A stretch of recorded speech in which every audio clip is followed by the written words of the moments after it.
안녕하세요. 오늘은 6월 16일 금요일입니다. 마음으로 믿어 의에 이르다.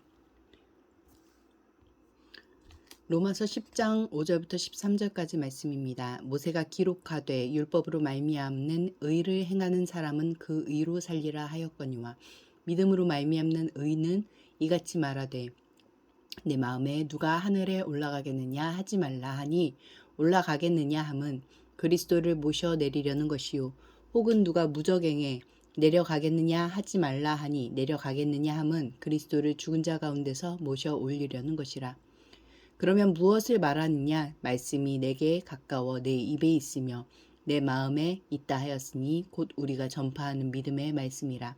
네가 만일 내 입으로 예수를 주로 시인하며 또 하나님께서 그를 죽은 자 가운데서 살리신 것을 내 마음에 믿으면 구원을 받으리라. 사람이 마음으로 믿어 의에 이르고 입으로 시인하여 구원에 이르느니라. 성경에 이르되 누구든지 그를 믿는 자는 부끄러움을 당하지 아니하리라 하니 유대인이나 헬라인이나 차별이 없음이라. 한 분이신 주께서 모든 사람의 주가 되사 그를 부르는 모든 사람에게 부요하시도다.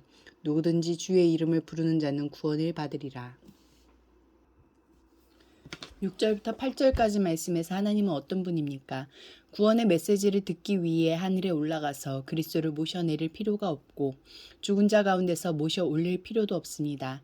그리스도께서 성육신하시고 죽으셨다가 부활하심으로 율법의 약속을 성취하시고 구원의 길을 제시해 주셨기 때문입니다. 그 예수님의 신실함으로 말미암아 우리가 하나님의 말씀을 지키는 것은 어려운 일도 멀리 있는 일도 아니게 되었습니다.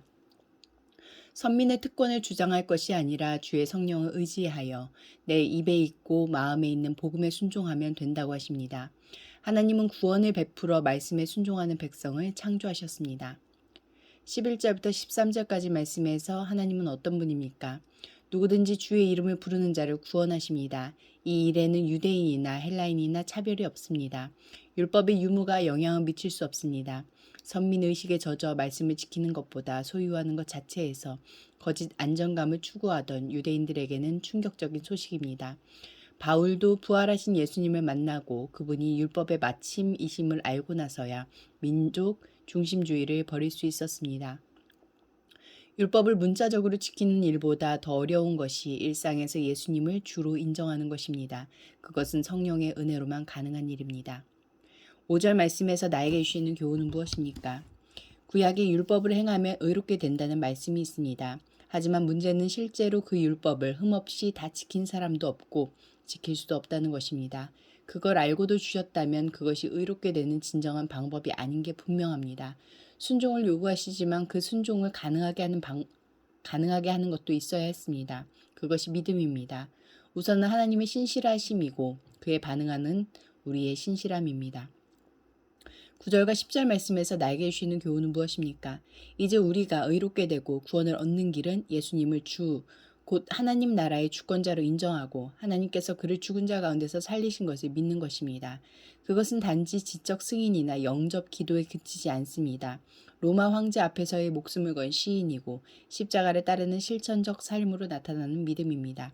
기도하시겠습니다. 공동체를 위해서는 일상에서 예수님을 주로 인정하는 참 믿음을 갖도록 도와주소서. 열방을 위해서는 탈레반 정권 아래 불안한 상황에 놓인 아프간 난민들의 정착과 보호를 위해 전 세계가 협력해 나가고 아프가니스탄의 정치와 경제 상황도 안정될 수 있도록 함께 기도하시겠습니다.